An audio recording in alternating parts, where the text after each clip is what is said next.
I read 7 books in the month of November, so let's talk about them.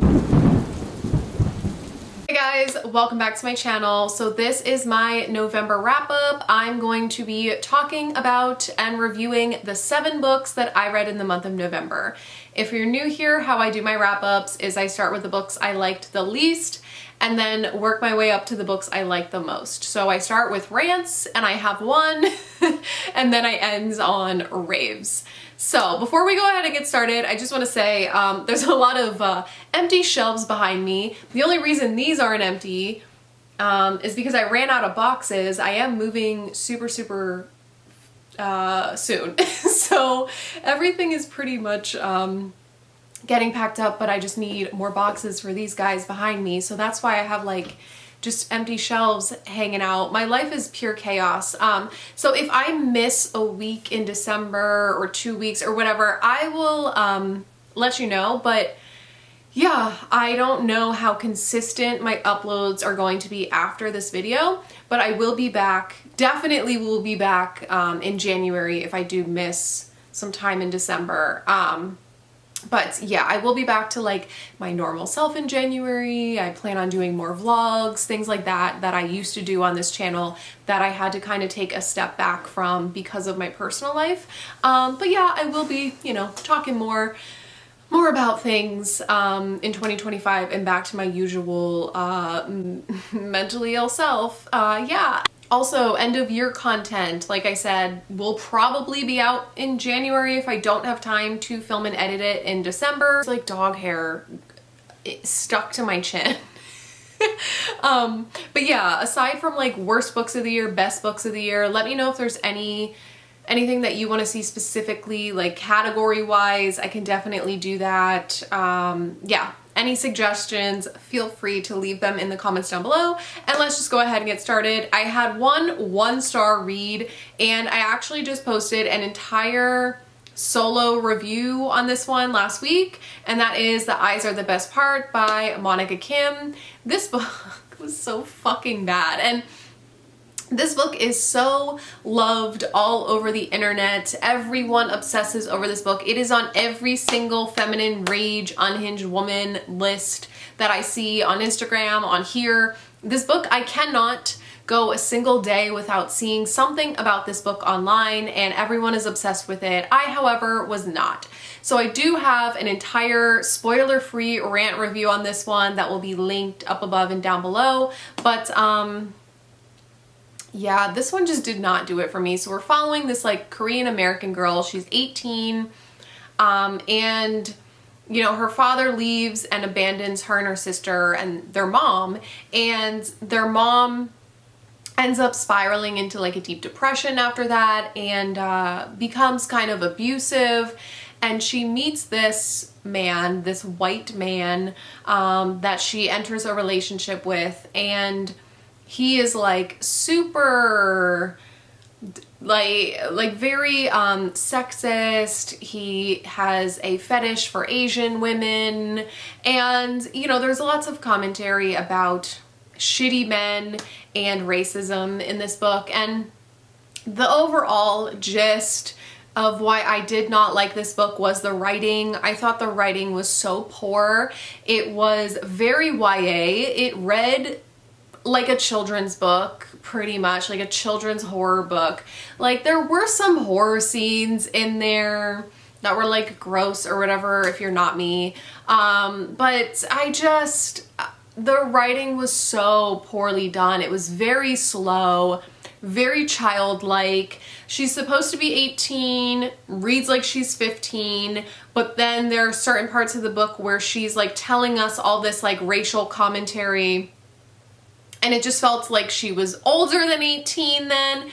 The tone was very inconsistent in my opinion, and I don't like when authors throw in commentary like from their own head and don't make it match like the tone of the character. Do you see what I'm saying? Like, even if I agree with commentary, I'm not gonna give something a good review just because it has that commentary in there without being like well written.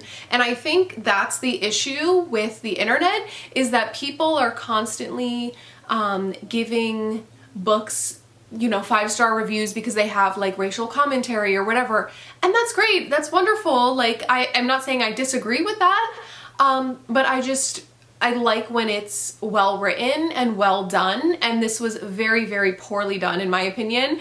And this fucking guy, the mom's boyfriend, he was so cartoonish.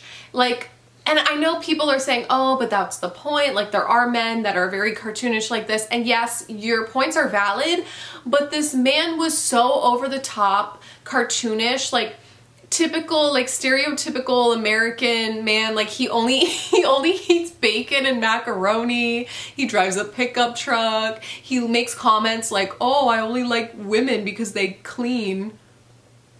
He fucking, like, he was so over the top. He can't eat spicy food.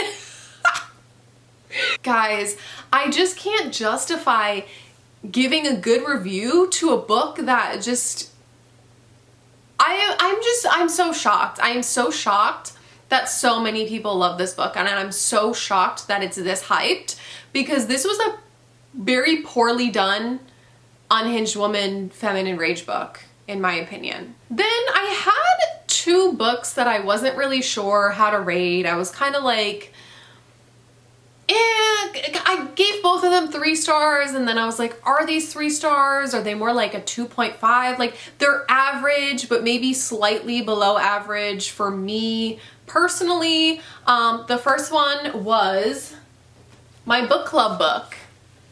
And that was I'm a Fan by Sheena Patel. So I do have a book club over on Patreon, which is linked in the description box down below. And this was our book for the month of November. And this was, so it's labeled as a book about obsession. So it's this woman who's obsessed with a man. Sounds familiar. And this woman is basically, okay, there is so much dog hair. I don't know if it's stuck to my lipstick or my chin. Woman is obsessed with this man, you know, and they're sleeping together, and she has a boyfriend and he has a wife. Does he have a wife? Yeah. And he's also sleeping with other people. Like, it's just a mess, right? And it's basically her becoming obsessed with not only him, but his wife or the other women. Is it his wife? My brain is so fuzzy. I don't know. The other woman that he's seeing. And she's like becoming obsessed with her now too. And she's like an Instagram influencer. And I went into this expecting it to be like Unhinged Woman, just like easy time, like an easy read sort of a thing. And it was very short and easy to read, but it's actually mainly about racial commentary and society and like classism. And we had a really interesting discussion about this on the Patreon live show, because I think like half of us didn't really like this book. The other half loved this book. And the people that loved it because it is more intellectual, and like I said, lots and lots of commentary about race and class, which none of us were expecting going into this book, because it's not really talked about much in reviews. And so I really do see why a lot of people loved this. The reason that I didn't like it, again, is because of the writing. It was very disjointed. I felt like, you know, each chapter is very short and kind of, they jump all over the place. So it just felt very like, one minute she's talking about like, she's like sexualizing this man, and then the next chapter she's talking about like art, and then the next chapter she's talking about this woman's Instagram, and then like it's kind of all over the place. And I do think, you know, that was written that way intentionally to show just like her thought process and her mental health and kind of how she's all over the place. So it was like a stylistic choice, but it just was not engaging me the way that I wanted to. So I kind of just felt very like meh about this one, but I did tab every single time the main character said something that I felt like was relatable, and there's a lot of tabs, so I'm probably gonna have to take this to the psychiatrist's office with me, because I'm also obsessed with men. I don't know why. The next book that I really wasn't sure how to feel about was Sally Rooney's new book, Intermezzo. So I actually got this, like, listen, I got this for free from Book of the Month, right? Because it was my birthday in October. And I was like, I'm gonna film just like a Patreon exclusive video, which I did. So that's up there for the snow tier. And I fully expected it to be a rant review. And there were some parts that I ranted, and then there were some parts that I felt very deeply connected to this book. So it threw me for a loop because Sally Rooney has been like nothing but 1 stars for me. And this one, I wasn't sure how I felt about it. I landed somewhere between like a 2.5, 3 star. I would recommend it to people, but only certain people. So this book, we're following 2 brothers. So there's a brother named Peter and then a brother named Ivan. And Ivan's kind of like nerdy chess player, and his older brother Peter is like kind of stuck in between these 2 different women, his ex-girlfriend and then like the current girl that he's seeing, and dealing with a lot of anxiety and insomnia. And the 2 of them just lost their father, so there's a lot of like grief exploration, but then a lot of just them exploring different relationships in their lives with women. And so it's just this book about like grief and love and connection and trying to figure things out, literally. So in this book, the thing about this book is I cannot stand Sally Rooney's writing. And that is something that's been very consistent for me. I can't stand the way that this woman writes. I just don't know what it is. I just can't stand it.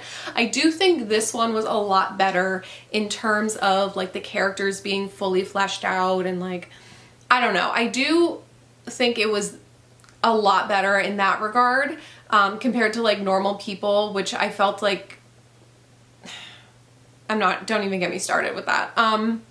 But this one, you know, it was like almost 500 pages. It was way too long in my opinion. So it was dragging. I was quite bored through a lot of it, but I do think it was a lot better than her other books. Let's quickly talk about like some things that I did not enjoy.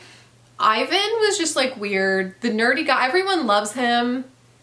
I didn't see the hype. I didn't really see the hype. The way that he was getting these women out of his league and like flailing around in bed just threw me for a loop, threw me for a fucking loop. The Sally Rooney sex scenes threw me for a fucking loop. I don't know. Is this woman actually like real? Is she AI? I don't know, but the sex scenes that she writes are questionable at best. Out of the 2 brothers, I did like Peter a lot more. I felt like he was very realistic and relatable just with certain aspects of my life that have been going on, and like some of the thought processes that I've been going through. And so I do feel like parts of that were relatable to me, but the thing that threw me for a loop were the way that his chapters were written. It was written in, what's that style of writing where it's just like quick short sentences over and over and over? Is it staccato? So it's just like these quick short little like sentences over and over and over. It was just so irritating to the point where like some of it was honestly not even readable for me because I was so burnt out. My brain was just not computing what was going on. Like, no, it isn't, period. But it's like a small bandage, period. Placed over an item of vocabulary that is in fact obscene, period. Maybe yes, period. A word with blood running through it, a red word, period. In casual conversation, period. Do you see what I mean? Like, oh my God, and it is like 500 pages. So just his chapters were like that. And again, it's like to show his anxiety and blah, blah, blah, and the way that his brain is working, but it just did not work for me. But I do think she fucking nailed the chronic pain rep in this one, and I know that's the issue that I had with Conversations with Friends. Like that whole endometriosis subplot like really pissed me off because it was so inaccurate. And honestly, there is a character in here that is suffering with chronic pain from an accident, but it was very realistic to me who has endometriosis. The things that she is struggling with in this book were so spot on fucking accurate. Like, she could have said that this woman has endometriosis. It's suspected that she has endometriosis online, but she could have said that and I would have believed it, and it would have been 100% spot on fucking accurate. So honestly, props to her. Like, do I owe Sally Rooney an apology?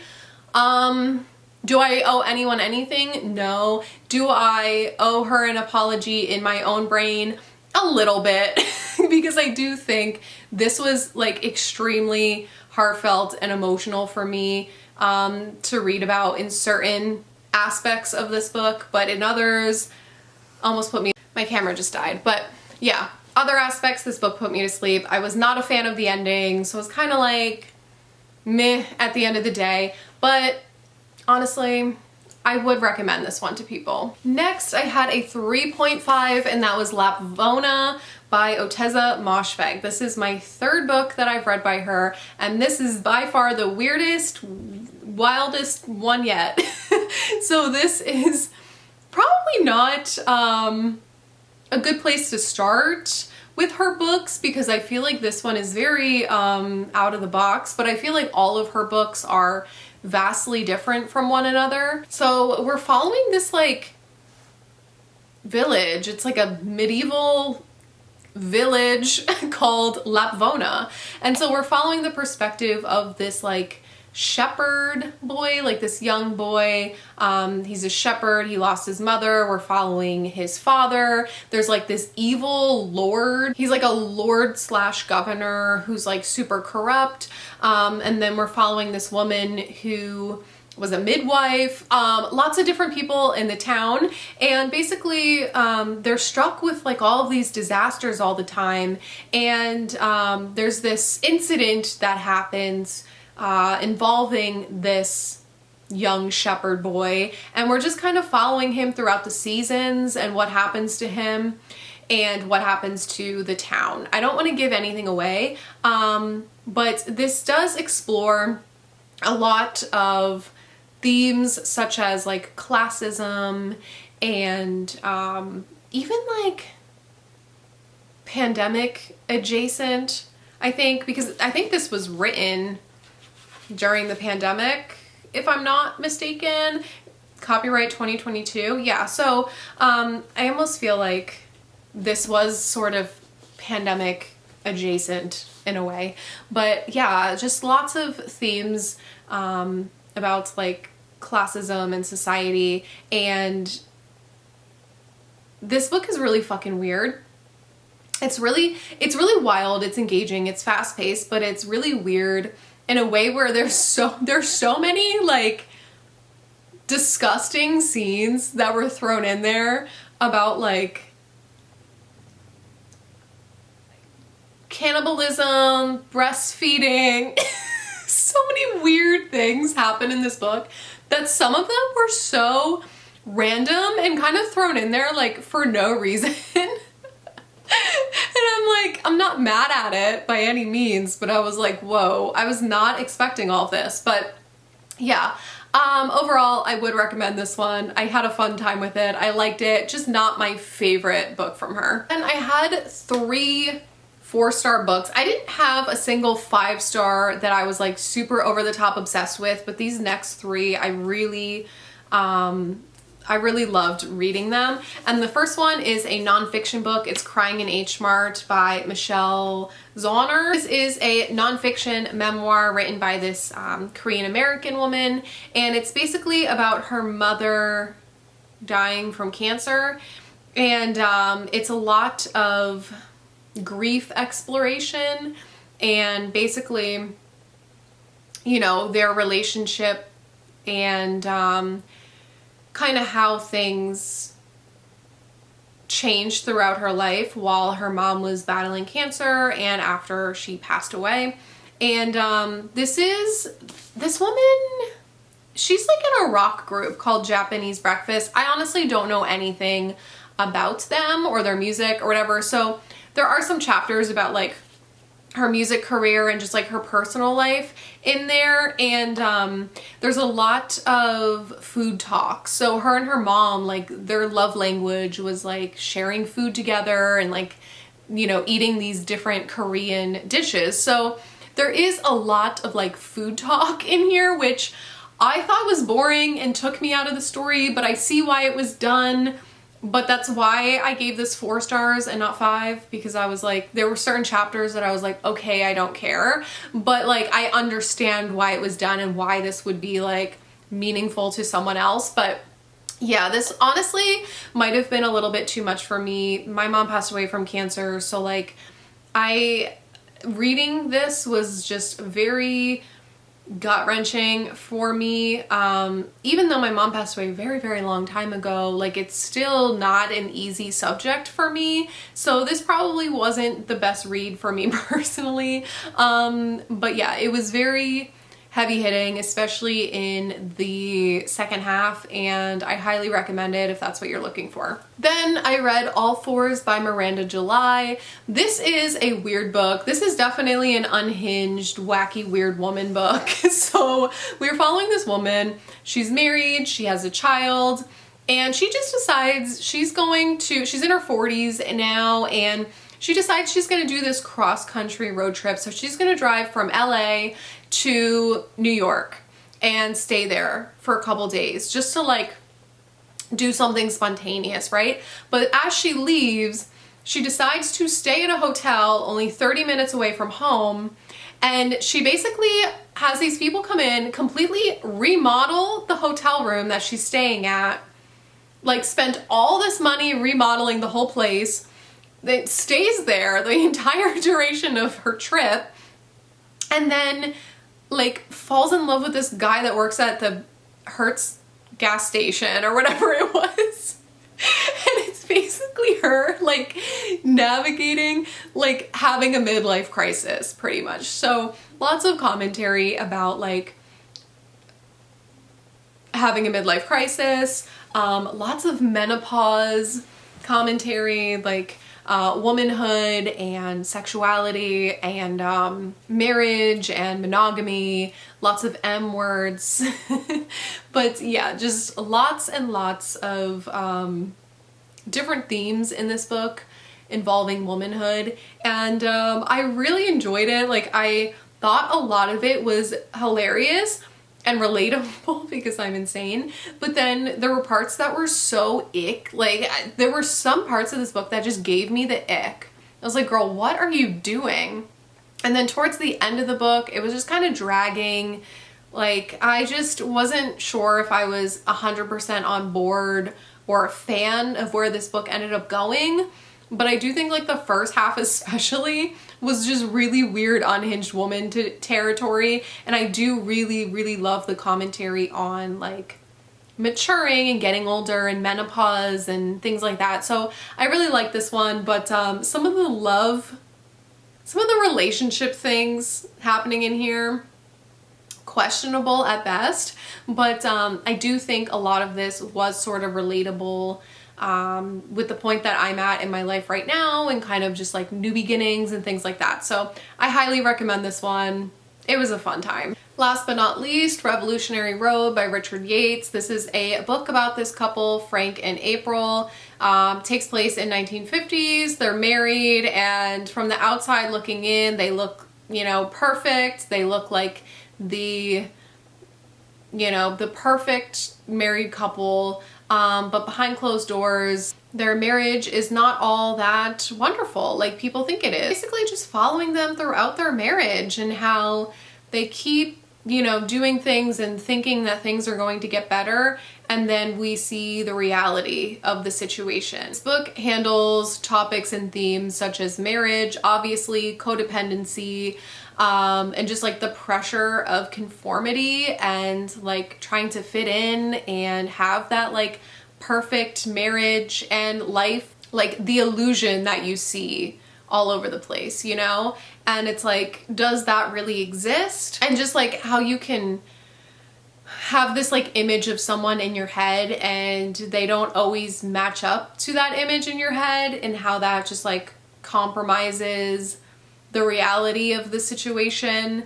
And there's just like a lot going on in this book. It is very depressing. It's very bleak. I think it was very relevant for me to read at the point of my life that I'm in now. So I did really enjoy it, but just keep in mind it's just very depressing. And yeah, like the end of this book, I felt like I was dead inside. I felt like I lost a part of my soul by the end of this, which is exactly what I was looking for.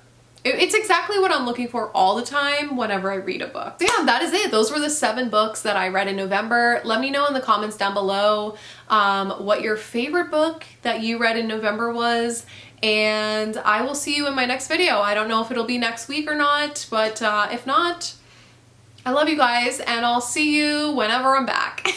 Bye.